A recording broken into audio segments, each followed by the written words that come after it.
Amin wa bihi nasta'in wa ala umuri dunya waddin. Assalatu wassalamu ala asyrafil anbiya wal mursalin wa ala alihi wa sahbihi ajma'in. Salatan wa salaman daimaini mutalazibaini ila habibina wa syafi'ina wa maulana Muhammad sallallahu alaihi wasallam alladzi qad hamalana ila zulumati ilan nur wa kadzalika ila siratil azizil hamid.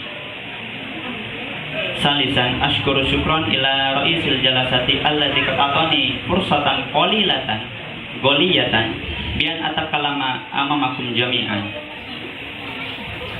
Jadi pada kesempatan kali ini saya akan membawakan makna silaturahim secara rinci insyaallah.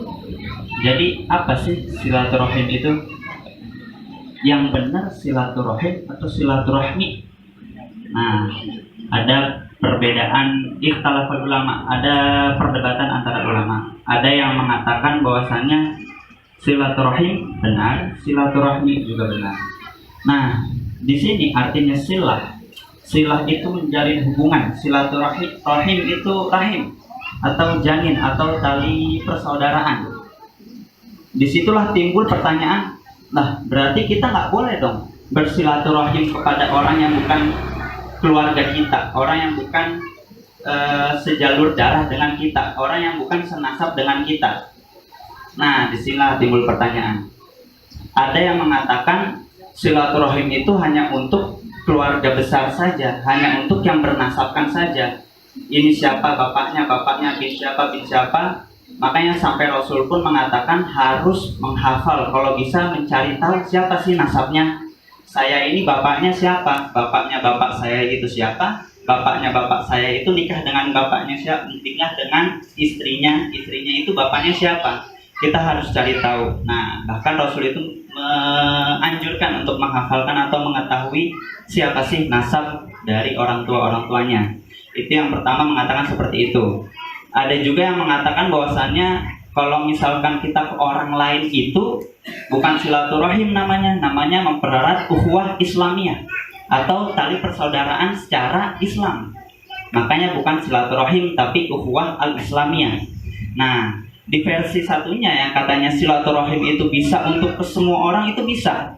Ada juga, bahkan termaktub juga dalam Al-Qur'an surat keempat ayat pertama. Bismillahirrahmanirrahim. Ya ayuhan nas.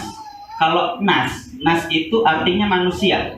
Manusia itu berarti semua manusia yang manusia. Berarti tidak mencakup dia mau laki-laki, dia mau perempuan, atau dia orang besar, atau dia orang kecil, atau dia pendek atau tinggi, ganteng atau cantik, itu tetap nas disebutnya.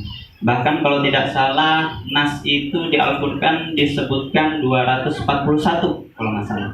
Ya ayuhan nas ittaqu rabbakum alladzi khalaqakum min nafsin wahidah wa khalaqa minha zawjaha wa batha minhuma rijalan katsiran wa nisaa'a wattaqullaha alladzi tasaaluna bihi wal arham innallaha kana aliman raqiba, yang dimana disebutkan di situ wal arham, yaitu silaturahim, dan perbaikilah atau jagalah tali persaudaraan antar orangkah atau antar sukukah, tetap kita harus menjalin silaturahim.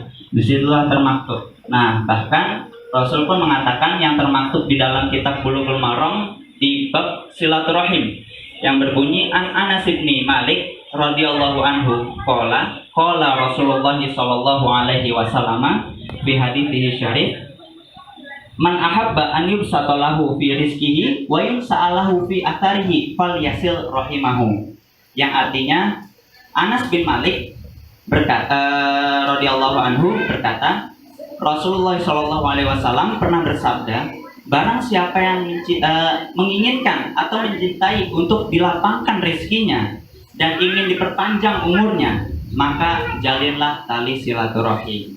Nah, jadi kalau misalkan kita ingin dipanjangkan umurnya atau diluaskan rezekinya, maka jalinlah tali silaturahim.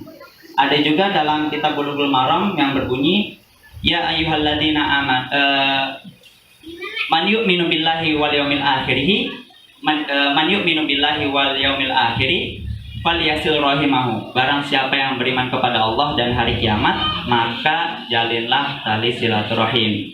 Nah, ada juga di sini barang siapa yang memutuskan tali silaturahim, maka itu akan diancam oleh Rasul, tidak akan masuk surga. Yang dimana tertulis dalam kitab Bulughul Maram di bab albir wasilah. Albir bermakna menghormati, kehormatan, wasilah dan hubungan. Di situ termaktub an Jubair ibnu Mut'am radhiyallahu anhu qala Rasulullah sallallahu alaihi wasallam fi haditsihi syarif la yadkhulul jannata qati'un. Nah, dimaksud di sini al-qati', man al-qati' sillah atau al-qati' ar-rahim. Qati'ur rahim yang dimakna tidak berkata, Rasulullah pernah bersabda dalam hadisnya yang berbunyi, tidak masuk surga orang yang memotong. Apa ini maksudnya dipotong? Memotong tali silaturahim. Nah, bukan berarti silaturahim itu hanya kita nunggu di rumah, udah gitu nunggu ada orang yang ngasih buah misalkan, lalu kita ngasih buah balik, hitung-hitung kita silaturahim lah. Nah, sebenarnya silaturahim yang nggak biasa itu, kalau itu biasa aja. Kalau yang nggak biasa itu misalkan ada orang yang memutuskan tali silaturahim. Nah, kita ada rasa nggak enak pastinya. Aduh, gimana nih ya? Kita mau main ke rumahnya nggak ya? Kita mau menjalin tali silaturahim lagi nggak ya? Nah, disitulah yang hal yang luar biasa itu di situ. Rasa kita mau datang untuk silaturahim itu di situ. Itulah arti silaturahim. Mempererat yang dimana tadinya sudah putus, kita eratkan lagi, kita satukan lagi tali hubungan silaturahim lagi. Seperti itu. Itulah silaturahim. Nah, jadi di sini bermaknanya cukup luas, yang dimana kita ambil manfaatnya, kita ambil intinya saja, bahwasannya semua umat Islam, kalau misalkan kita mau ngambil dari tafsir ayat Quran tadi di surat An-Nisa ayat pertama, itu berarti semua orang manusia itu termasuk ayuhan nas itu kita berhak untuk menjalin tali silaturahim. Tidak hanya untuk keluarga kita saja, tapi yang dikhususkan itu keluarga kita. Bahkan pernah seseorang sahabat pernah datang kepada Rasul, yang dimana sahabat itu bertanya, ya Rasul, saya ingin menyedekahkan kepada siapa nih? Saya punya harta, saya ingin menyedekahkan. Ada yang pertama, dia itu dekat dengan saya, tapi dia tidak ada nasabnya dengan saya, tapi dia orang yang membutuhkan. Itu yang pertama. Yang kedua, dia itu saudara saya, kerabat saya, dia juga tidak sedang membutuhkan harta. Mana yang lebih didahulukan? Kita harus mendahulukan mana yang lebih dekat dulu dengan kita, mana kerabat kita, baru kalau misalnya kerabat kita sudah tertolong, baru kita tolong orang yang di luar kerabat kita. Kafa itu bihadzal qadar, mungkin cukup sekian dari saya. Setiap ayam sekurus-kurusnya ayam itu pasti ada dagingnya, segemuk-gemuknya ayam itu pasti ada tulangnya. Ambil dagingnya, buang tulangnya, ambil manfaatnya, buang yang nggak manfaatnya dari perkataan saya. Syukran, wabillahi taufiq wal hidayah. Wassalamualaikum warahmatullahi wabarakatuh.